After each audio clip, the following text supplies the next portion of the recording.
गुरुर्विष्णुः गुरुर्देवो महेश्वरः गुरुः साक्षात् परं ब्रह्म तस्मै श्री गुरवे नमः।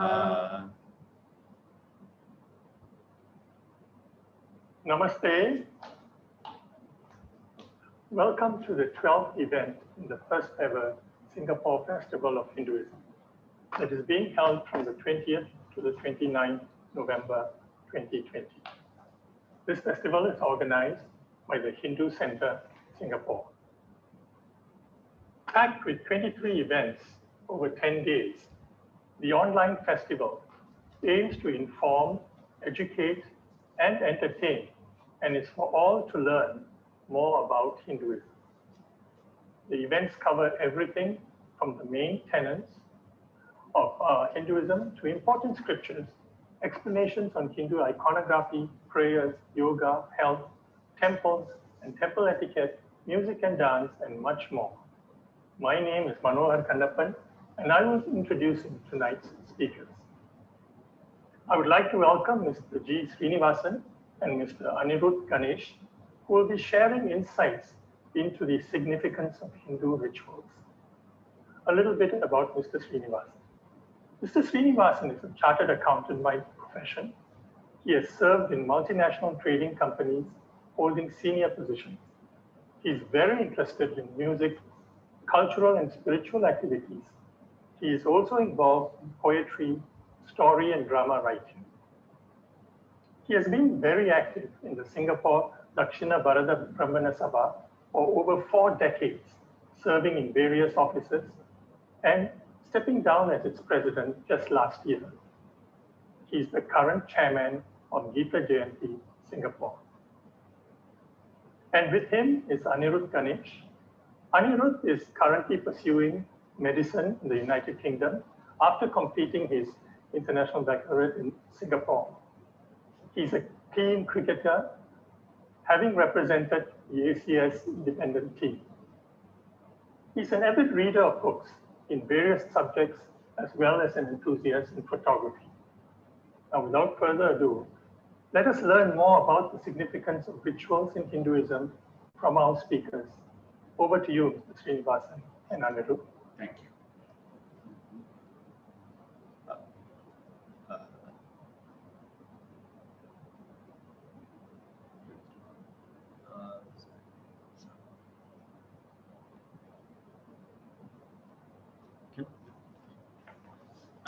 Namaste. A warm welcome on behalf of Singapore Dakshina Bharata Brahmana Sabha to this evening's lecture. I am Srinivasan and I have Anirudh with me, who will be having a dialogue with me, not only asking questions, but also giving his inputs along the way. Today's topic has got 2 interesting terms, Hindu and rituals. Anirudh, who you think is a Hindu? One who is born to a Hindu family, right? To a fair extent, it can be correct, but not necessarily fully correct. Why? Because Hinduism doesn't keep a person labeled as Hindu all along his life. Free and fair exploration is the fundamental of Hinduism.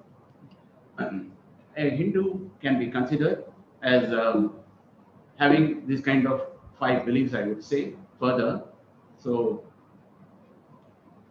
the one will be the belief in one God, the Paramatma, who may have several forms and names.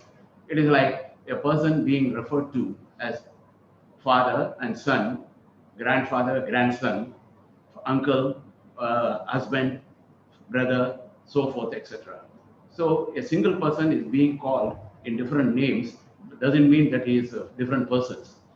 But based on the relationship, he is called like that. So say based on the relationship with the God, the devotees also give several names to the God, but he still remains as the one. Then the second belief is in the Vedas, being the authoritative scripture of Hinduism. Third will be the belief in karma, and consequently punya and papa for the jivatma. Any karma has a result. The Hindus believe that any karma produces a result, and it can be, if it is a good deed, it will be a punya, and it will be an evil deed, then it becomes papa.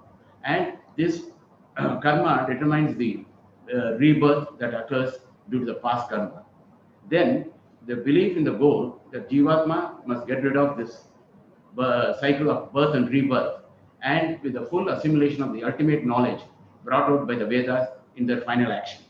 So, is this a complete and comprehensive definition? No, this is only gives you a good insight into the beliefs of the who is a Hindu. Our tradition, most appropriately called as Sanatana Dharma, it's not a codified religion and cannot be condensed into such a few paragraphs.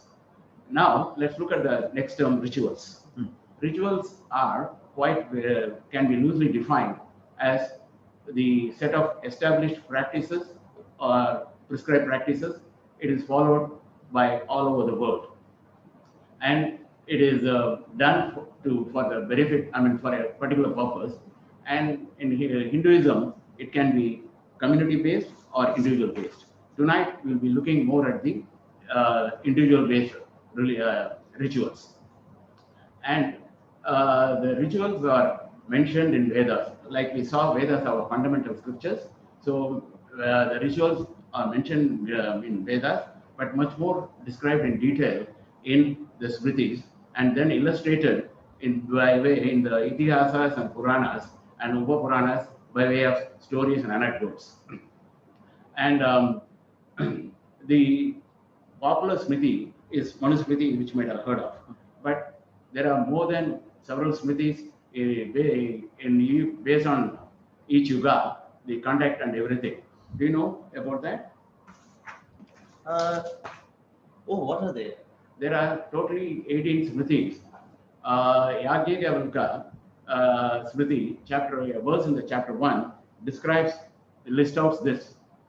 Like you see the thing, Manvatri Vishnu, Harita, Yajnavalkyo, Shanongiraha, Yamastamba Sarmavartaha, Katyayanama Brihaspati, Parashara Vyasa, Shanga Likita, Daksha Gautama, Shata Tapo Vasishtasta, Dharma Shastracha Yojakaha. The names are given there in the slide, which you can see: Manu, Atri, Vishnu, Harita, Yajnavalkya, Utsayana, Angirasa, Yama, Avastamba, Samavarta, Katyayana, Brihaspati, Parashara, Vyasa, Shanka, Likita, Daksha, Gautama, Satatapa, Vasishta. There are smritis made by, written by them, which are followed in each yuga. And in fact, in Kali Yuga, it is believed that Parashara Smriti is more applicable. Now, tonight we'll be looking at the important rituals for the individuals, because rituals are quite varied with the various purposes performed for various purposes, and a lot of procedures and variations are there. And for a person who doesn't understand it, it can seem complicated also. But anyhow, given the time limitation, as I said, we'll be looking more at the individual rites tonight. The rituals for the applicable to the individuals tonight. Okay, so first, what would be the purpose of performing all the rituals? Oh, you want to know the purpose of this? Purpose is that, okay, again we go back to Vedas. Vedas has got two parts. One will be the Purva Mimamsa or the Karma Kanta, where the rituals were fully described and how they are to be conducted and all the rules and regulations are given. Then comes the Uttara Mimamsa or Jnana Kanta, where the knowledge path is laid out, ultimately culminating into Upanishads, where the sum and substance of the Vedas are given of the self-realization. So, as a Jivatma, everybody, every soul wishes to get liberated from this birth and rebirth cycle. So, by following the rituals and then going through the Jnana Yoga, then they attain the liberation or freedom from this cycle by way of realization that I am one with the Paramatma, I am one and the same as the Paramatma in the Advaita tradition, or attaining moksha, Vaikuntha, Shivaloka, Kailasha, etc., through the other traditions like Dvaita, Advaita, and Shaivism, etc. So the whole purpose, if you ask me, is that to attune the mind, cultivate the mind, and then make also the body also to be attuned for that. So the rituals help in not only cultivating the mind, but also making the body to get attuned for that. You have been asking questions. Let me ask you a question. Okay. I like the shirt. Where did you get this from? I got it in the shop. Have you thought about it further? What do you mean? Let me elaborate.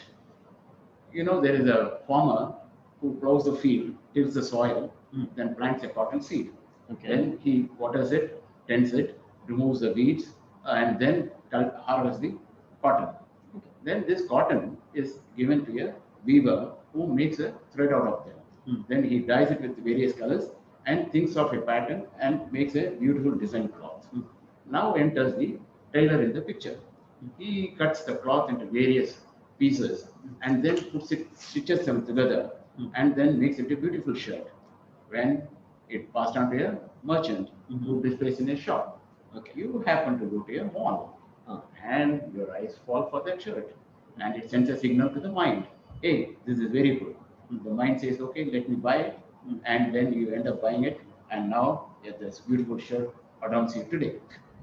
And if, look at that, if an inert cotton seed has to go through so much of processing, from being a small inert seed to a beautiful shirt, imagine what an active, energetic mind has to do. The problem with the mind is also it tries to distract you from the goal, your own goal, with various attractions showing your distraction. So the mind has to be focused and stay tuned to the purpose. And this is the main one of the aspects of the rituals. Okay.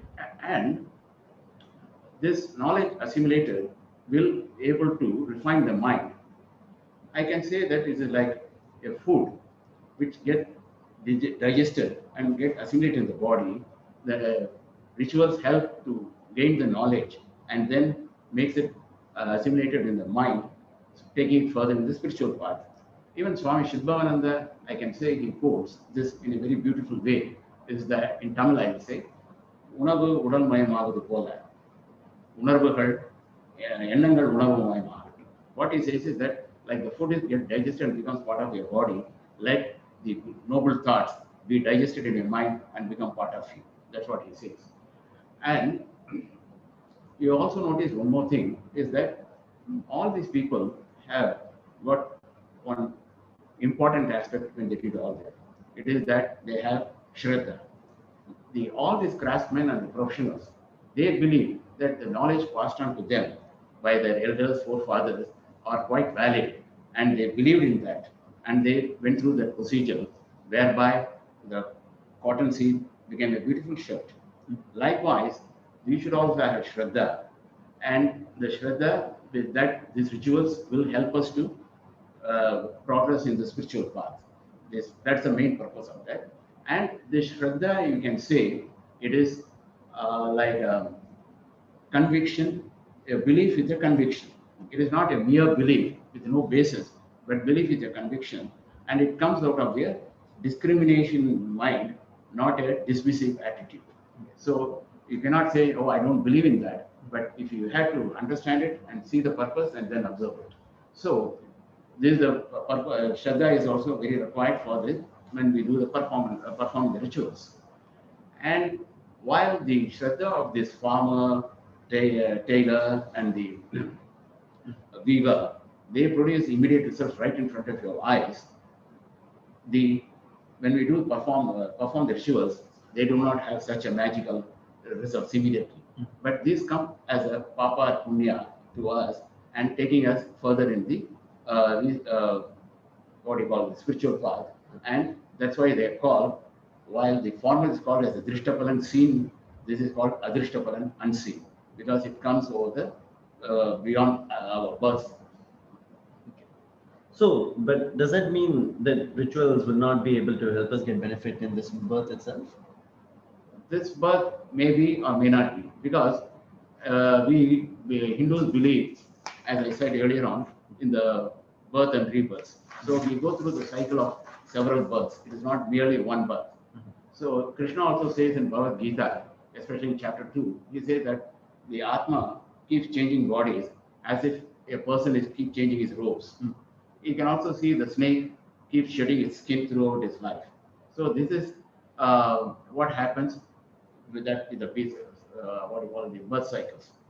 And when the stula sharira or the gross body perishes, the physical attributes are gone, but the benefits of the um, rituals called vasanas are carried by the sukshma sarira or the subtle body to the next birth.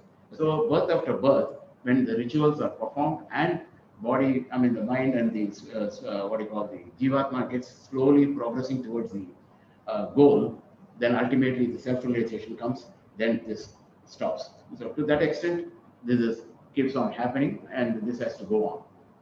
So it based on the prarabdha karma of the person, can happen in this birth or it can happen in one of the subsequent births. Again, this is a very vast subject, so we will not go into that. But what we will say is that the rituals, the benefits of the rituals, say vasanas are carried forward from birth to birth. Now, let me also uh, tell you, which may be relevant when as we talk further about that. You know, there are 4 stages in life. Hmm. Oh, Aman, I know. So, Brahmacharya, Grihastha, Vanaprastha, and Sannyasa. Yeah. Right? Yeah, So, that's very good. Hmm. You are able to say that. Then, so I'm seeing 3 sets of people among these 4 in the world. What is a Vanaprastha? I don't seem to see that. okay, vanaprastha is actually when the grihastha adjourns to the forest. Unfortunately, today the forests are also beginning receding, and we are not able to adjourn to the forest to contemplate upon that. So, the vanaprastha stage, I would say, is that to give good, exclusive, qualitative time for the spiritual studies while, diminishing the domestic roles, but staying in the house itself. So, in today's modern context, I would say vanaprastha is still done at the home, but withdrawing from the domestic affairs, more contemplating upon the spiritual text and the spiritual path. So that can be called as a vanaprastha. And of course, sannyasa, if somebody qualifies and feels up to it, then he takes up the, so gives up the grihastha stage and vanaprastha stage, and then goes into exclusive sannyasa for contemplation. Okay. I can also think of that. I can also call this as LPWC. Okay, so what is this LPWC? Oh, LPWC is nothing but learn, practice, withdraw, and contemplate. So this describes the 4 stages of the life in this acronym LPWC. Okay. So, but you mentioned karma in the first part of the Veda. So, what is karma? Karma is simply an action. Okay. The action also in some contexts, especially in Bhagavad Gita and all, it also can mean the results of the action, karma phala also. Uh, what we do believe is that when a karma is done with the utterance of the mantras and set procedures, it brings some benefits as well as to the commencement of the job that we are embarking upon, and also gives a satisfactory result. So this is what the purpose of the karma. But karma is again very broad subject. But today we'll try to do it contents into some kind of a file list. So that will be the karma we will have that. So there are, we can classify them broadly under this 5 categories. They are nitya karma. Nitya karma doesn't mean it's a daily karma. It's so which is done like sandhya vandana or divine worship or pujas, etc. It is also a karma that is done very regularly on a periodical basis, like amavasya tarpana or shraddha, devasam, etc. So these are also form part of the nitya karma. And then comes naimitya karma. Naimitya karma are obligations or rituals that are to be performed at certain stages which are obligatory. And the 16 samskaras or some schools say 40 samskaras also form part of this. Then comes kamya karma. Kamya karma is to do a karma desiring a result. A good example we can quote is that will be King Dasharatha performing Putra Kameshti Yaga for begetting a male lineage. So that is this one. Then Prayaschitta karma is for expiation of sin or Shanti karmas. Things like annual Ayushom, Shashtivita Purti, Sadavishekam, they all come under this category, Prayaschitta karma. Then of course Nishiddha karma means forbidden karmas. Forbidden karmas are, we all know, that are not to be performed. like smoking, gambling, drinking, etc. And these are the samskaras that we have to do that. And So I've also come across the term Nishkama Karma. What is that? oh, that's a very good question. Nishkama karma is not actually a karma, it is but an attitude while performing a karma. Whenever you read spiritual text, this term you come across very often, especially in Bhagavad Gita also. Krishna says that this is to be an action to be done with all sincere efforts, but not focusing upon the result. The results, whatever it is, you accept it as a prasad and go along with it. So the focus should be more on performance of the karma rather than on the result.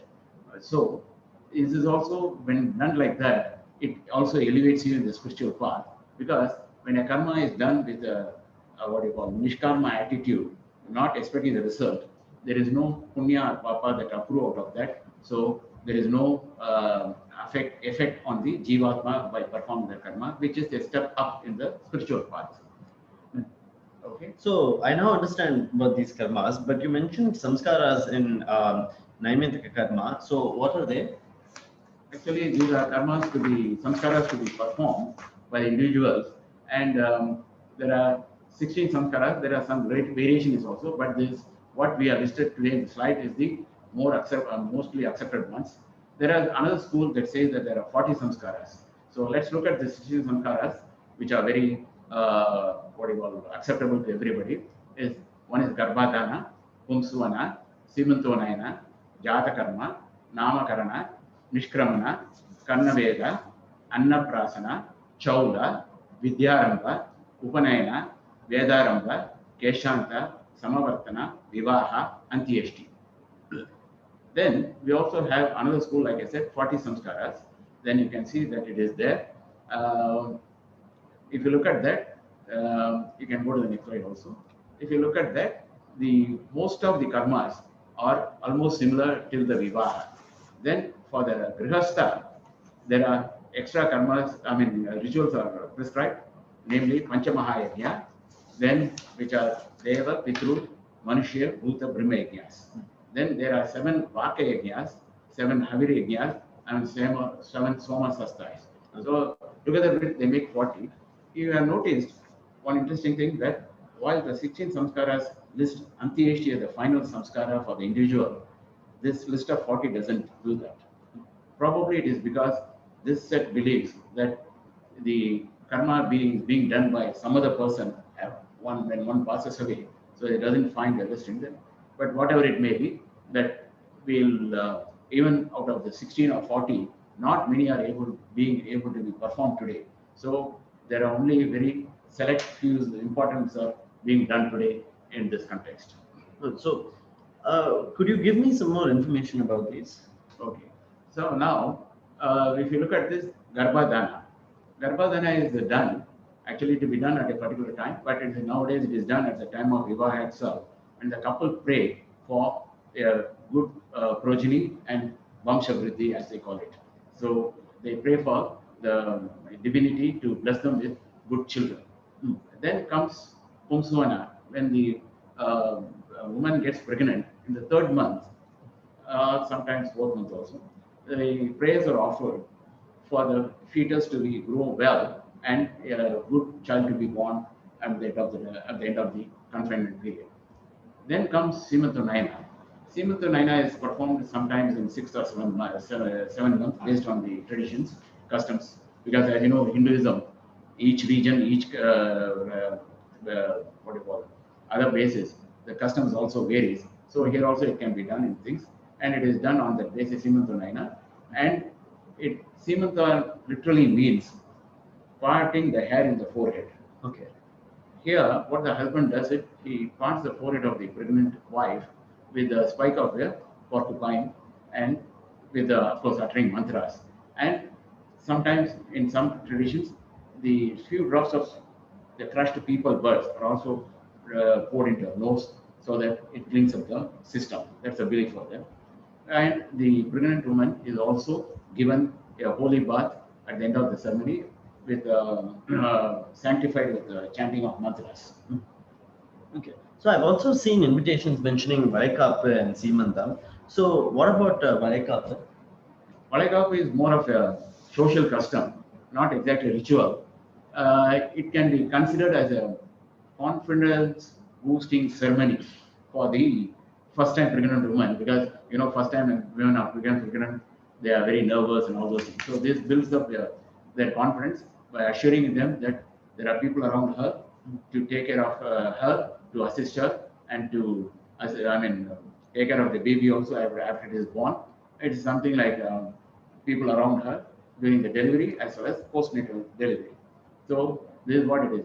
And during this ceremony, during this Valakapu, the people, elderly women and all, they adorn the what you call the pregnant women with a lot of bangles. And as usual in custom, there is always some bangles that are black in color. You know why? No, because they always feel that evil eye should be warded off.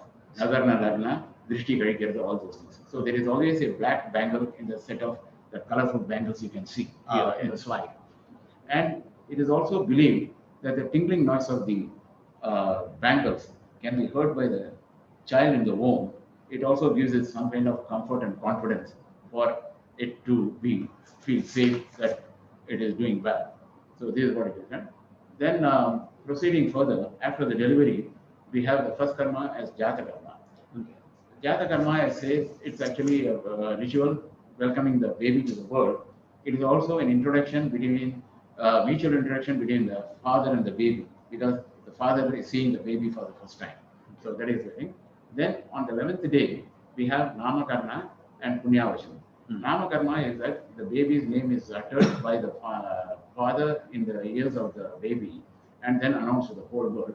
And Punyavachanam is also done, whereby the so holy water sanctified with mantras are sprinkled upon the mother and the baby to cleanse them off, and also the household and etc. to make it as a purifying ceremony. That's what it's called. And then we have what you call Nishkramana. Nishkramana happens at the 3rd or 4th month when the baby is taken out for the first time, and it is shown sun, moon, or taken to a temple. In Singapore, it is a very popular custom for us to take the baby to Periyachiamman and place the baby in front of her and pray for the well-being of the child. Do you know that you may wonder why this to be done? Why is this? Or how can this be the first outing for the baby? Because babies are born in the hospitals and they are brought home. So already the baby is out. But in olden days, if you look at the deliveries were taking place in the house. So the baby and mother were confined to the house for the first few months and were not allowed to go out. And so a prayer is offered for the baby to be blessed with what you call all the good things as they see in the life. So this is the Nishkramana. Then, as you know, as the baby grows, it gets teeth and all these things. Then solid food is introduced. So even for that, there is a prayer for that. That is called Annaprashana. The baby is given the food with the prayers to the divinity for the baby to be nourished, not only with physical food, but also to be with a lot of knowledge and what you call beliefs, so that the tradition sets in the baby very beautiful. So this is very common for people to go to Guruvayur, where there is only Krishna, small things, and do the Annaprashana there.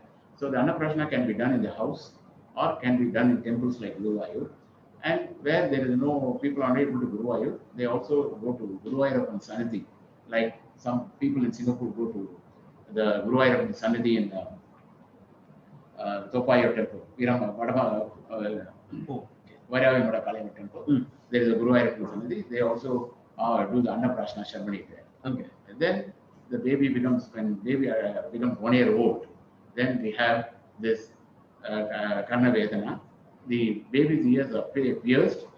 It's slightly a what do you call painful experience for the baby, but it is done, and the earrings are adorned on that. It is believed that by doing so, the baby will be able to hear some good things all through its life. Nowadays, people also say that it's a very good acupuncture point that activates the brain cells, especially the memory part. So that we leave it to your things. And then we have Chaula. Chaula is shaving of the head of the baby. Is the first time shaving is happening because it is believed for more hygiene purpose it is done. And this also is done mostly at temples, Okay. preferably at the Kuladevan temple, or some people based on the family tradition go to important kshetras like Tiruchendur, Palani, and Tirupati, etc. Or people in Singapore mainly do it during Thaipusam at the time of what you call Tank Road temple. And then we have Aksharabhyasa. When the baby is about 3 or 4, 5 years old, the baby is introduced the alphabets. Even so, the first time the baby is going to start alphabet introduction, so again a prayer is offered to Goddess Saraswati and Ganesha for the child to become very proficient in education through its life. So the paddy or sand is spread out on a platter like this, and the father holds the hands of the baby and writes the akshara. Usually the first akshara written is Om or Hari. Okay. And then it is done. And generally, Vijayadashmi Day is considered very auspicious for Aksharabhyasa. Then, when the next comes will be when the boy is about 6 or 7 or 8 years old, then Upanayana is done. He is he is introduced to Gayatri Mantra and is also adorned with a Janu or Punal, as you can see it here. And then he is sent off to Gurukula for further education over here, which is very strict procedures that will be followed. And he go straight away is sent to the Gurukula for further educations, and he comes out with various skills at the end of the Gurukula period. Then comes Vedaramba. So when we send to Gurukula, it is mainly to learn Vedas, and so people think it's mainly to learn Vedas. It is not necessarily so, because Vedaramba is also in Gurukula. You know that they are taught various sets of skill sets like Dhanur Veda, Ayurveda, or Shastras like Dharma Shastra, Vaidya Shastra, so many other Niti Shastras, and several other scriptures, Itihasas, and all so many things. You can see even that in Sandipini, Krishna, even though he's learned, he knows he's a Bhagavan Paramatma itself. He follows this set procedure, goes to Gurukula, and then learns from the his guru along with Kushela. That's a very popular thing. So Gurukula is done. I mean, it's where it happens for not 1 year, 2 years. It happens over 6, 7, 8 years. And do you know that when they are staying in Gurukula, unlike we are able to come back home and all this thing, they are not allowed to come back home only on a certain period of over 10, I would say about not more than 1, 2 months in a year. Oh, So they have to remain there, and it's a very highly strict discipline has to be followed by them, because they believe that such learning is required, and most of them are also learned by memorization. So memorization also happens a lot of things, and that's the beauty of our tradition is that until very recently nothing was condensed to writing, especially Vedas. So it was passed on by memory over rote learning memories. So that's what it is. And then comes Samvartana. Then the boys become turns into adult. So when the child becomes adult, then they are offered a holy bath called Keshanta or Ritushuddhi. So at the end of that, after several few years have passed, when the guru feels that now the student is fit enough to go out and pursue his worldly things, then he permits the student to leave the Gurukula Ashrama. So ritual is conducted at this point of time called Samavartana. It can be equated to some kind of graduation that is happening today. So thereafter, the student returns back home at the age of maybe 14, 15, 16 like that. And then Vivaha takes place. Vivaha is a very important and very sacrosanct ritual in our tradition. And there are a lot of variations here there. We'll see more about it later on. Okay. Then comes the next one will be Antyeshti in this set of 16. So Antyeshti means when the person passes away, his body is offered to Agni as a sort of sacrifice to him. And mourning is observed for 13 days or 16 days based on the customs. Again, our Hinduism, the customs vary. So based on that, mourning is observed. Antyeshti literally means Antya, final, Ishti means sacrifice. So the body is also sacrificed to the Agni, and that becomes the final sacrifice. So we believe that everything is done.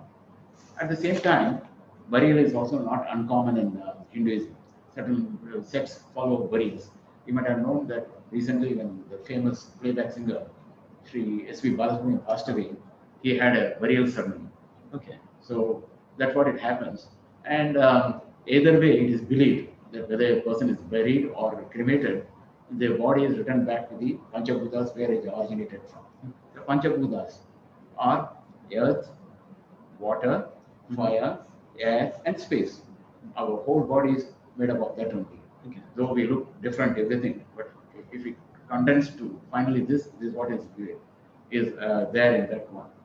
And so it is returned back to this Antyeshti. So, and whatever this way, after the Antyeshti, the mourning, the rituals are done for 13 or 16 days based on the customs. And after that also, the rituals are offered on specific days to the Pitrus in the first year. And it is believed that at the end of that, the departed soul enters the Pitruloka. And even there, does it ritual stop there? No. What happens is that even thereafter we remember the Pitrus, forefathers, by offering them Devasam, Amavasa Tarpana, and special occasions like even eclipses, we remember them. We not only remember them on these occasions, we also invoke their blessings on certain samskaras when we conduct earlier on. Like earlier on, we said some samskaras. Out of them, when we do Vivaha, when we do Vedaramba, when we do Upanayana and all, we seek their blessings to do this. So the rituals are done. These are for the benefit of the uplifting the mind further and further and keeping focused upon the goal of the life. Okay, sure. So you mentioned earlier and made a special emphasis on marriage, and you said you would furnish more details later. So, the Vivaha is a very, as I said, is a very sacrosanct ceremony in our tradition, and special emphasis is placed on this. That's why I thought we'll see that in bit elaborately, and that's why I said it's good you reminded me of that. And what is the purpose of the wedding? The purpose of wedding is to pursue dharma, while and also to support the other three ashramas. You mentioned about earlier on brahmacharya, vanaprastha, and sannyasa. So in fact, the people in these ashramas are expected not to make any living, but to depend upon the grihastha to provide the support. So the grihastha ashram is actually held in high esteem in our scriptures. It is not like what is depicted in some of the videos and films today. It is not like that. It is held in very high esteem that grihastha ashrama is very, very important. And like at the risk of repeating myself, I will say this, that the purpose of, very core purpose of Vivaha is to pursue dharma, both husband and wife joining together, supporting each other in that path.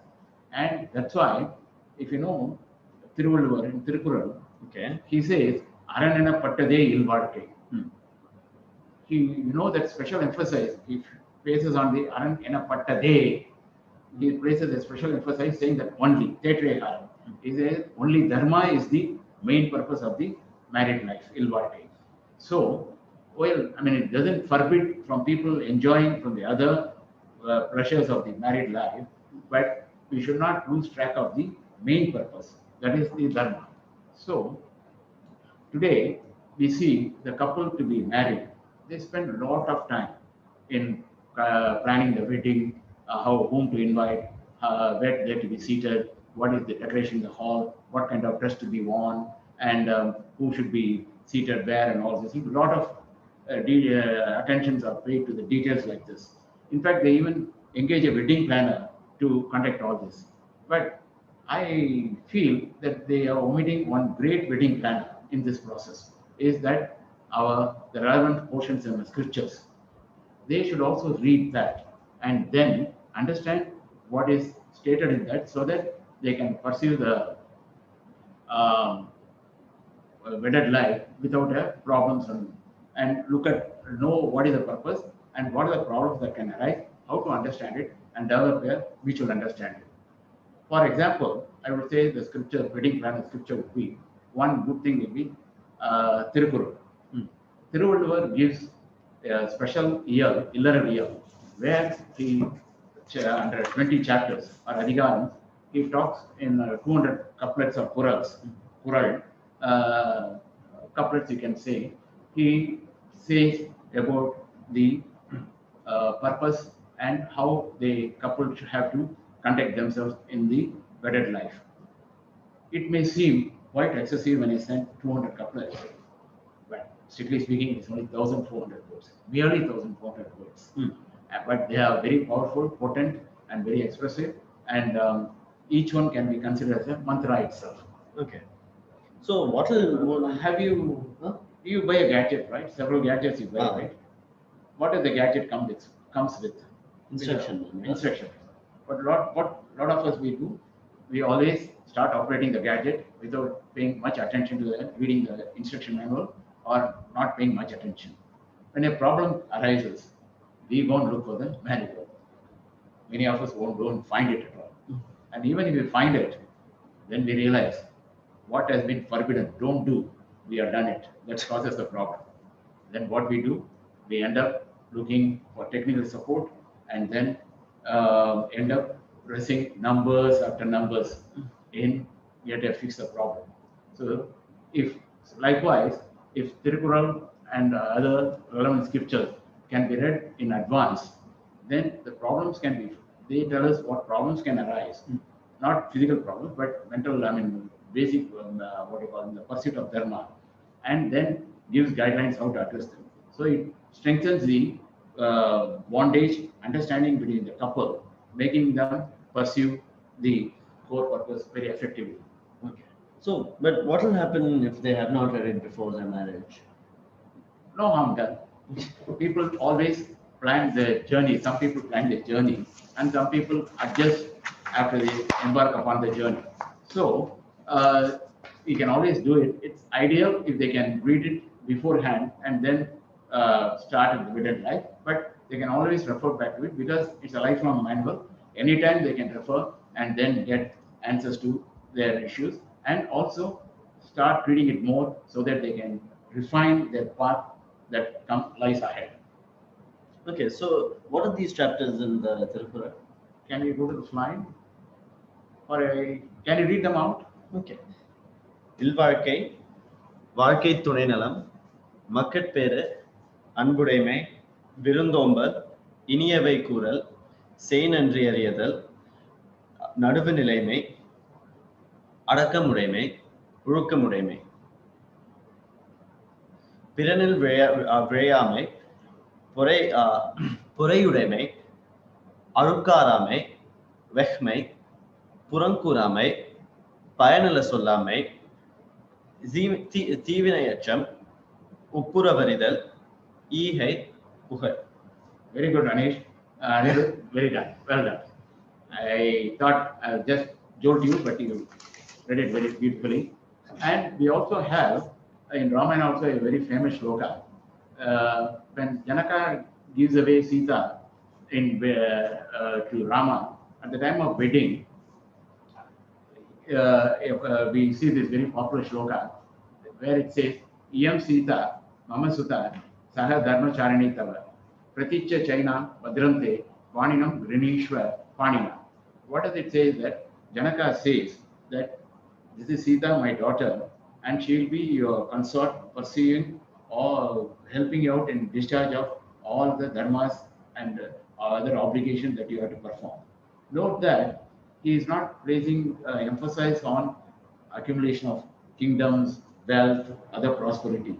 He also says that she will help you out in the pursuit of dharma. So this has been our purpose of the wedded life that has been laid down right from old Itihasa age to till today.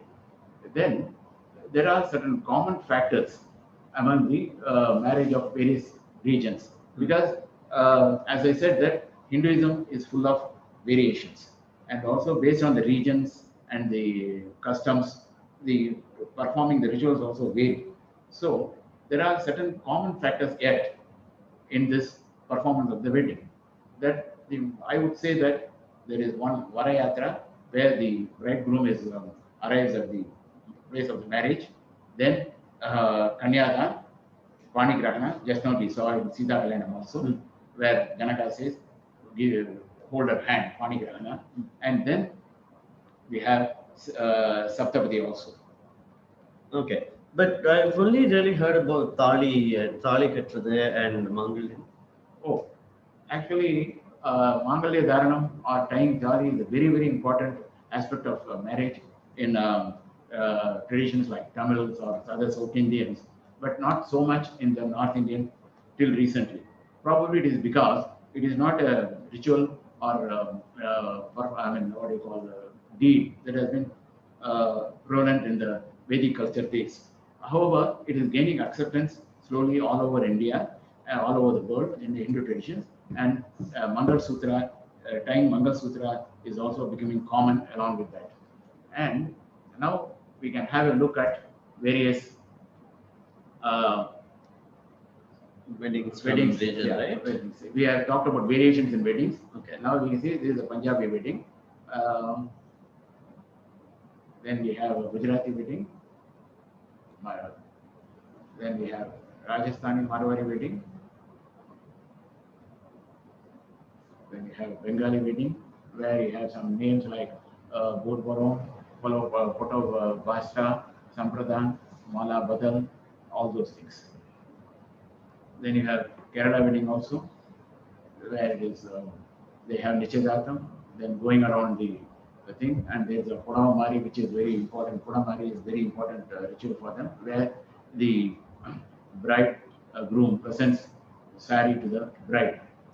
In fact, it is considered as one of the culmination of their events, their marriage events. Okay. And then we have Tamil wedding. It's performed by various communities in Tamil weddings in different formats. Then you can see that there is always a Varayatra that is performed here. Then there is tying Tali is there. Then there is also Malay Matrugal. Then there is a Palihai where there is done. Then there is also a Metti when the in Tamil custom the married woman starts wearing a Metti after she is married. So that in fact this good interesting observation, I can go back to Ramayana. When Lakshmana is asked to identify the jewels of Sita by the Vanaras, he can only identify the Metti because he says, I never looked at the Sita right up to the things. I am looking at the feet only, so Anna, I cannot recognize other jewels that are being displayed at the things. So that's a Metti we think about it, and we can.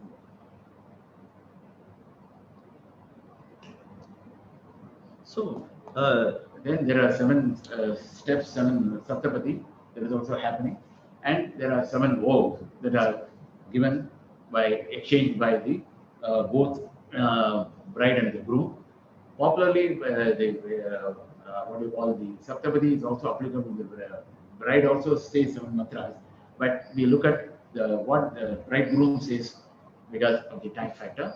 The Saptapati will be to say that they take 7 vows to have mutual understanding, to have children birth, to prosper, to help the prosperity of each other, to have good affection between both of them, as well as respect for the other families from the both sides, and then good children, and then finally end up as a Sakya Baba, which means as a friendship.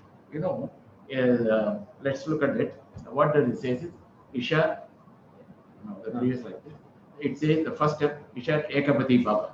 You have taken one step, So we have become friends, and we become be the nourisher of the food. Okay. Again, as I said, literally Anna means, it doesn't mean only nourishing the body, it is also nourishing the other spiritual aspects also. So like being a Saha Dharmacharini, she helps the husband to perform the dharma, observe the dharma rightfully. Then Urje Dushadi Bhava, Drupadi Bhava, which says that you have walked 2 steps with me, hence you may become a wife who gives me strength. Then the third one he says, Rayesh Poshaya Drupadi Bhava.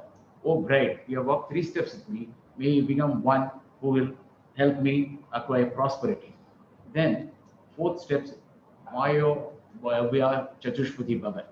He says, you have walked 4 steps with me, so you will increase my happiness and my what you call Santushti and all. Then the 5th step is Prajapya Panchapati Bhava.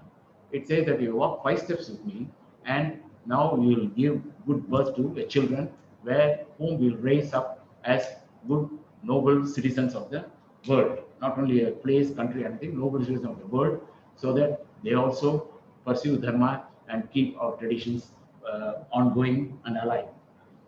Then the 6th step is Ritupya Shatpadi Bhava. It says like seasons, they give a lot of pleasures to everybody. Changing seasons bring pleasures, like each season has got its flavor. So likewise, you also give me a lot of happiness, enjoyment. Then 7th step he says, Saka Saptapadi Bhava. You have walked 7 steps with me. And he says, now we have become friends. Do you know that he's not saying that you have become a couple, you have become friends? Because only in friendship, you don't have any quarrels or anything. Even if it occurs, it disappears after a while. It never carried forward. I don't have to tell you, you'll have a lot of friends and you would have experienced it. How friendship is very important and how things is. So it is more easygoing, it is more understanding, and any difference that arises evaporate within a short time. Okay. It has never carried forward. That's why it says we become friends hereafter. Okay. So, but what are the dharmas that need to be observed by Grihastha? Okay. Grihasthas are like I said, that Grihastha has to support the other ashramas. So he also has to do a lot of other rituals.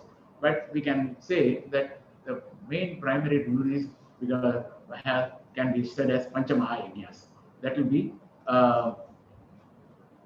what do you call? That is, will be Deva Yajna, Pitru Yajna, Manusha Yajna, Bhuta Yajna, Manusha Yajna, and Brahma Yajna. So I will go shortly with it. The Brahma Yajna, Deva Yajna will means offering Havan those days, but today it is more of offering, doing daily worships, chanting Japa, Mantra, etc. Then we come to Pitru Yajna is offering oblations to Pitrus on certain days like Amavas and everything. Then Manusha Yajna is to help others and especially downtrodden people. It is also a custom to help Atiti who comes unannounced and feed them. It is very important. If you know, in those days, there was people used to travel on foot and there was no boarding lodging arrangements. So Grihastha has to come out before taking lunch, look for any Atiti and then invite him home and even provide shelter without any hesitations. And then we have what you call Bhuta Yajna, where we help out other insects and everything, and even watering a plant can be considered as a Bhuta Yajna. Then we have Brahma Yajna, where we pursue the self-knowledge every day by reading scriptures, and we also pass on to the others. Learn and teach, Kattalam Karpito. So this is what is the Panchama Yajnas. There are a lot of other yajnas and rituals prescribed for the Grihasthas, but today the context may not be able to possible to do that. Like even a Kshatriya king has to done Ashwamedha Yaga and Rajasuya Yaga. That's not possible. So we'll just say these are the main Grihastha Dharma today. Okay, but we just celebrated Deepavali, but so are these kind of festivals also considered as rituals, or are they? Hinduism have several practices and rituals passed on to them over the generations, and some of them can be lighting a lamp to performing rituals like various rituals be listed, then to perform, celebrating the Deepavali and other festivities. The purpose of these festivals is to bring community bondage together and develop mutual understanding. And the Hindus believe that there can be changes in the performance and observation, but the core purpose cannot be lost. That makes this what you call the Hindu tradition vibrant, changing to the needs of the society of the present day, but keeping the core purposes alive. So now I think we have come more or less to the end of the thing. There are a lot of, it's a vast knowledge that we are looking at, but we just took a small dip, handful of water and sipped out of this in today's event. Okay. And Anirudh, I hope you able to gain something. Can you sum up what you learned today? Okay, sure. I think you provided some really good insights into our rituals. So I'll just list a few points. So Hindu is anyone who believes in God, Veda, rebirth, karmapala, punya, papa, and who is striving to get out of the birth and rebirth cycle. Right? So there are many rituals, and their main goal is to help us to attune our mind and body, and at the same time, so that we can achieve our pursuit of ultimate knowledge. So there are the 16 major samskaras prescribed in our scriptures to seek divine blessings at the important occasions of our lives. The foremost objective of grihasthas is to observe dharma by way of Panchamahayagnas. So it is also an important ashrama since only they alone can support the other three ashramas. So, and there was also the takeaway for everyone, which is LPWC, which is to learn, practice, withdraw, and contemplate as well. Oh, you've done a beautiful job, Anirudh. Congratulations. On behalf of Singapore Dakshina Bharata Brahmana Sabha, we both would like to thank Hindu Center for this opportunity. It is a very great idea for Hindu Center to organize this Singapore Festival of Hinduism, bringing out various aspects of Hinduism throughout this 10-day period that are quite informative and will benefit all, especially the youth of today. Thank you very much. Namaste. Thank you very much, Mr. Srinivasan and Anirudh. Now we will take questions. Those of you who have questions can key in on your Facebook or YouTube for today's event, and we will try our best to answer your questions. We have one question here already. So it seems that there are a lot of rituals, and for someone who is not familiar with all of them, where can they start? Start small. The rituals are, like I said, that there are certain rituals that are prescribed, but we can start with a simple worship, with the daily doing some offerings and prayers, and then start reading scriptures, starting from Bhagavad Gita and other Tirukural, whatever scriptures they are comfortable with, and then proceed further on that. So the rituals can be either the religious one that are being performed on certain occasions, for which we can engage the assistance of learned people like Purohits or Kurukals or others to help us to conduct that rituals. But the other ones, at an individual basis, what they can do is they can start doing some deva pujas and chanting japas, mantras, etc. And also proceed further in the spiritual path by reading scriptures like Bhagavad Gita with the help of a guru. I would say that whenever you do any spiritual studies, it will be very paramount to have a guru to guide you, because it's a path that is to be understood very carefully, and a person who is already knowledgeable can guide you on that. So for that, I would advocate that you seek the help of a guru and then proceed further on the spiritual path. Thank you. Following up on that, so in Singapore, I've heard this question many times. There's a difficulty in finding gurus who can help. Maybe in India, it's a lot easier. So how would someone in Singapore tackle that? I think Hindu Center has a lot of gurus, I would say that. So people can check with them also. And there are Ramakrishna Mission here. There are gurus, and guru need not be. Let's not think a guru has to be a person who is ordained saint or one with the robes, the kavi robes, or some sannyas or something like that. A guru can be anybody who is a learned person by himself, who is quite knowledgeable on that, and he can be a grahastha also. There are a lot of classes that are happening now here, and I would say that even though in India, the plus point of the COVID situation is that we have a lot of live sessions that are going on through Zoom and other platforms. So you can get in, and people can get in touch with gurus and then stick to one guru. That is very important. So you can try to learn from people, but sticking to one guru is very important, and pursuing with him that once you are initially satisfied with him, then you can go through that. But you can always seek other gurus later on. But if you keep changing, like I can quote the example or the parable of Sri Ramakrishna. There was a person who was trying to dig a well. He was digging one well. He was digging a feet, and then he didn't find the water. Then he went to another place. Everywhere he used to dig 1 or 2 feet, but never found the water. So what Ramakrishna says, that had he dug in one place, that 100 feet, he would have definitely found water. So same way, if you stick to one guru initially and learn from him, and then you can always, Hinduism is not a religion that labels you or stamps you that you are my student, cannot go anywhere. It actually pursues. In fact, I even remember once Swami Omkarananda, when he came to Singapore long ago, he said one day, let me go to another lecture of another Swamiji. I said that you want to? He says, yes, I want to hear him also, because who knows, he may have something to share which I have not come across earlier.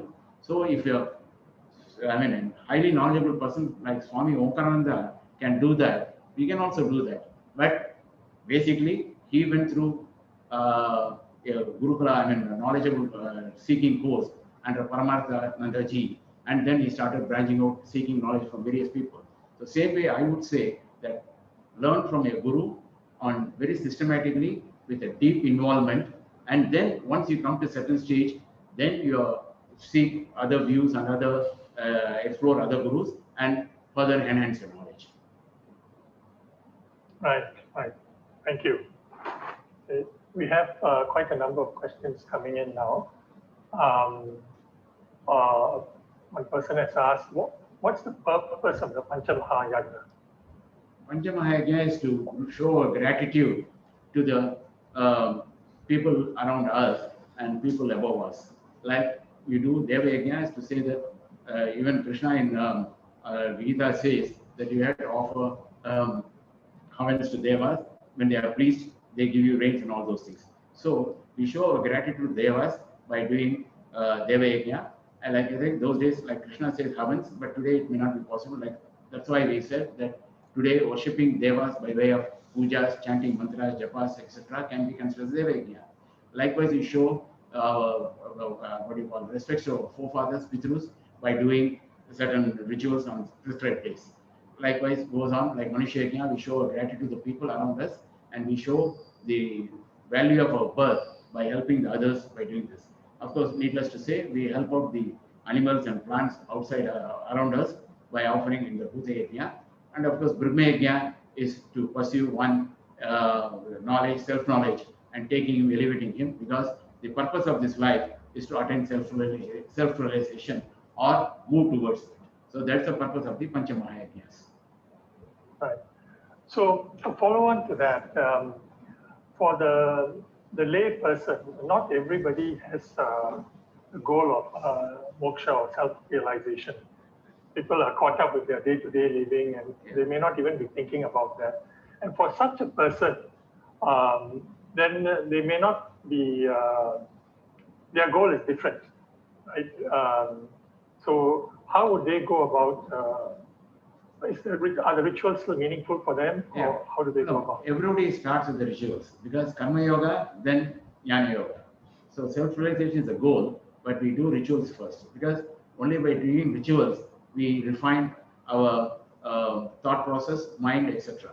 So Karma Yoga is very important, ritual is important. So everybody does, and Hinduism doesn't believe that we have only one birth and everything has to be accomplished within this birth itself.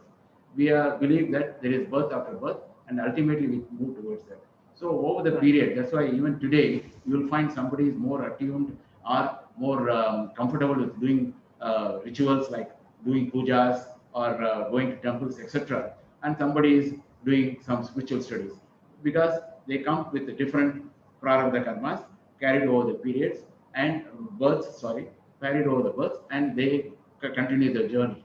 So we are in, we can consider ourselves in the human cycle to be in the different steps of a ladder.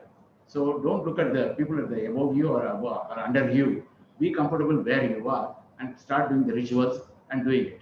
So the rituals, they can do whatever the simple rituals and they start pursuing it, and they can progress slowly towards the spiritual path. The mind will be, once it is ready, it will come. It is like a child. In the kindergarten, it uses a lot of chemones and all those things to the counting. He doesn't able to say what is 10 plus 10 or 8 plus 8 is 60.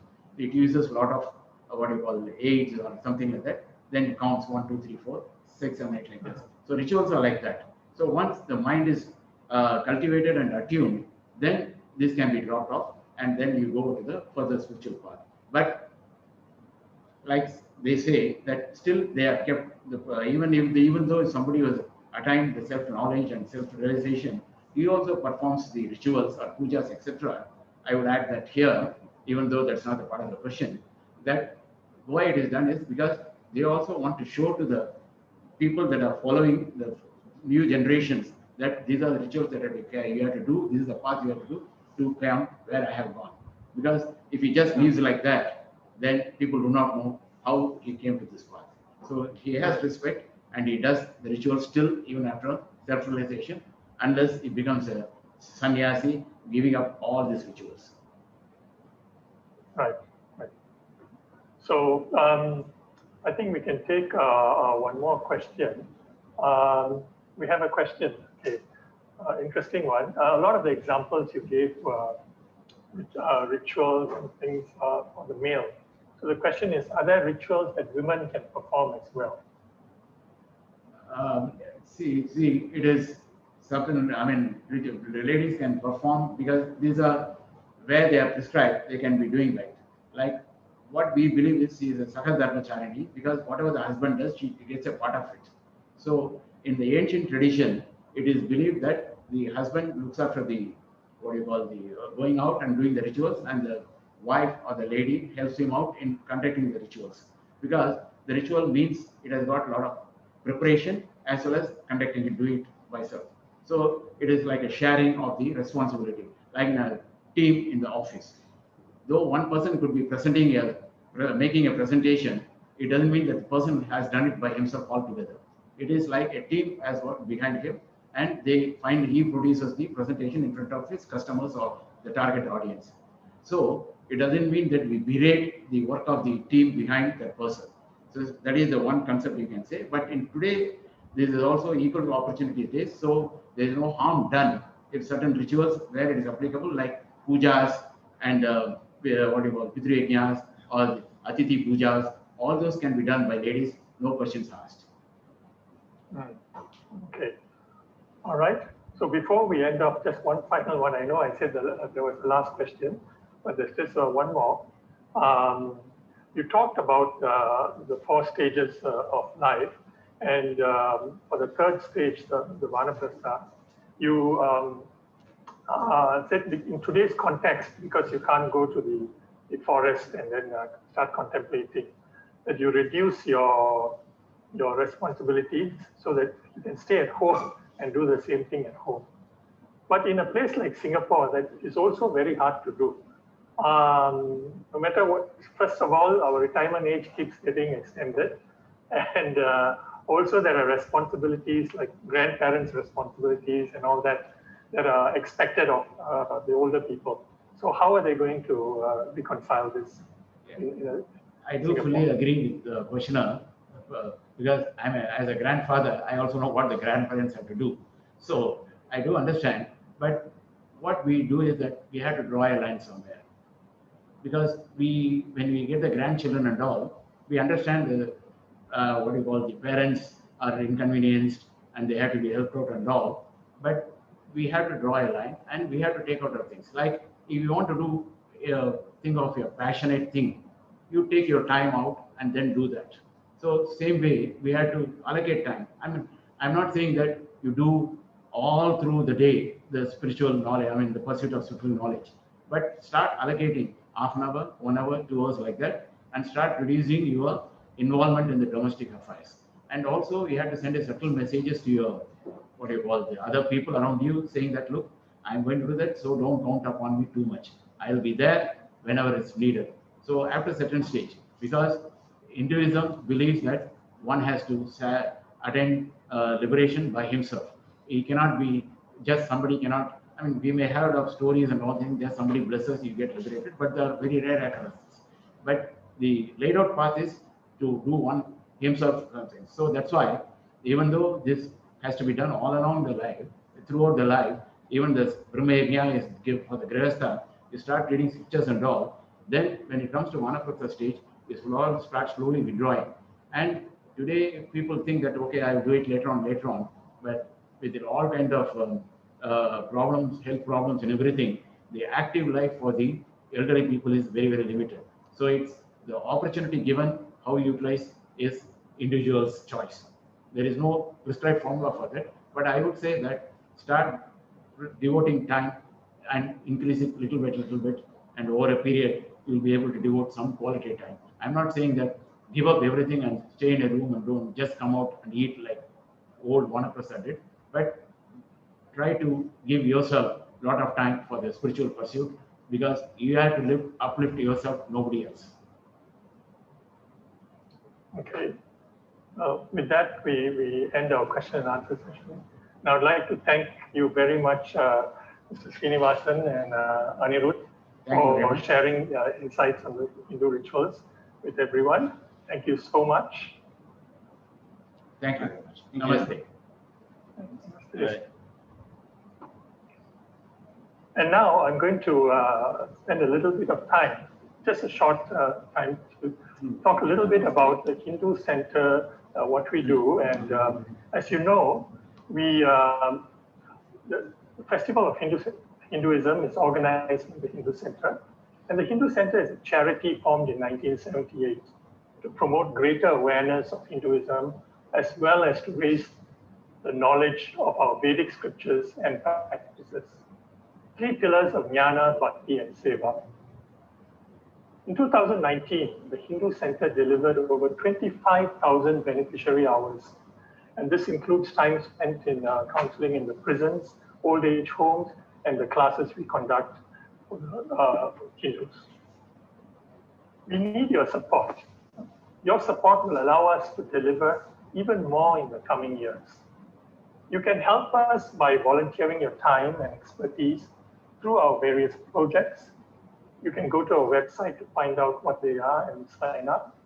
And you can also help us by your generous donations. You can donate through the QR code, which is flashed on the screen right now, or going to our website, or you can make one-time donations also. Please support us generously.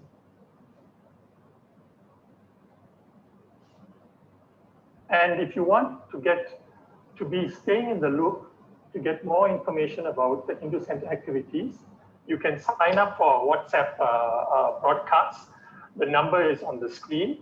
Just send a message, WhatsApp join, to that number, and you will receive all the latest updates of the activities that the Hindu Center is organizing.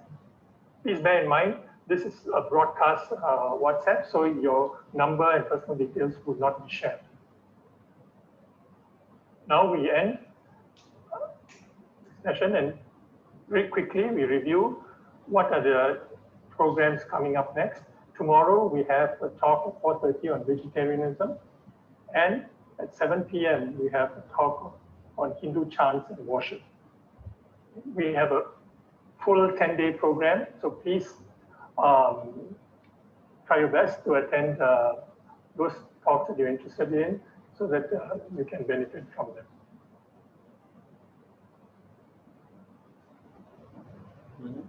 We now go on to our closing prayer.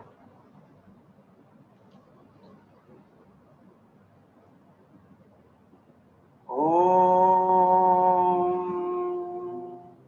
Sarve सर्वेषां स्वस्तिर्भवतु, सर्वेषां शान्तिर्भवतु, सर्वेषां पूर्णं भवतु, सर्वेषां मङ्गलं भवतु, सर्वे भवन्तु सुखिनः, सर्वे सन्तु निरामयाः, सर्वे भद्राणि पश्यन्तु, मा कश्चित् दुःखभाग् भवेत्। ॐ शान्ति शान्ति शान्तिः।